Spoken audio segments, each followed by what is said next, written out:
दोस्तों, इस शख्स को आप जानते होंगे। अगर नहीं जानते तो मैं आपको बता दूं कि इनका नाम अरमान मलिक है। ये 2 पत्नियों के साथ रहते हैं और इनकी दोनों पत्नियां दोनों साथ साथ खुशी खुशी रहती है। आजकल इन ट्रेंडिंग में है और इनके गाने और वीडियो भी दूसरे तीसरे नंबर पे ट्रेंडिंग में आ जाते हैं। ऐसे में इनकी दोनों पत्नियां प्रेग्नेंट एक साथ हो गई हैं, तो ये सोशल मीडिया पर काफ़ी चर्चे में आ गए हैं। तो देंगे पूरी जानकारी, बने रहो वीडियो के अंदर। आपको बता दें कि अरमान मलिक की 2 पत्नियां के एक साथ प्रेग्नेंट होने की खबर से लोगों के होश उड़ा दिए हैं। सोशल मीडिया पर कई लोग और अरमान मलिक की उनकी पत्नियों के साथ पूछा आखिर उन्होंने ऐसा कैसे किया।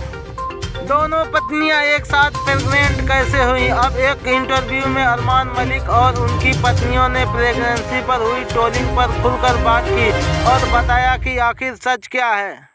वहीं अरमान मलिक की दूसरी पत्नी कृतिका मलिक ने कहा कि हमें ट्रोलिंग से कोई फर्क नहीं पड़ता, लेकिन लोगों को इस बारे में पता नहीं है कि हम कैसे प्रेग्नेंट हुई। हमें अपने बेबी पंप वाली तस्वीरें शेयर की तो उससे बहुत बड़ी न्यूज़ बन गई कि कैसे दोनों एक साथ प्रेग्नेंट हो गई।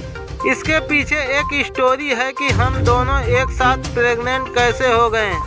कृतिका ने आगे कहा कि पायल नेचुरली कंसीव नहीं कर सकती थी क्योंकि पायल की एक ही फॉलोपियन ट्यूब है, बाकी महिलाओं में 2 फॉलोपियन ट्यूब होती है। इसलिए डॉक्टर ने पायल को बोला कि आपको IVF ट्राई कराना होगा, लेकिन IVF में पायल का पहला रिजल्ट फेल हो गया। पायल का जब IVF फेल हुआ तो उसके बाद 2-3 दिन बाद मेरी प्रेगनेंसी हो गई। और बता दें कि दोनों की प्रेगनेंसी में 1 महीने का अंतर है। दोनों पत्नियां आपस में पहले फ्रेंड थी और दोस्ती काफ़ी इनकी गहरी थी। अरमान मलिक ने एक से शादी की, बाद में दूसरे से प्यार करके दूसरे से भी शादी कर ली। और ये हिंदू धर्म में दोनों पत्नियां एक साथ रहने का अधिकार नहीं है, लेकिन ये दोनों पत्नियां आपस में खुशी खुशी अरमान मलिक के साथ रहे। कैसी लगी जानकारी कमेंट बॉक्स में जरूर बताना। हाँ, वीडियो पर नए हो तो वीडियो को लाइक करके चैनल को सब्सक्राइब कर लेना प्लीज़। आपके एक सब्सक्राइबर से हमारा वीडियो बनाने का मकसद कई गुना बढ़ जाता है। तो मिलते हैं किसी और जानकारी के साथ।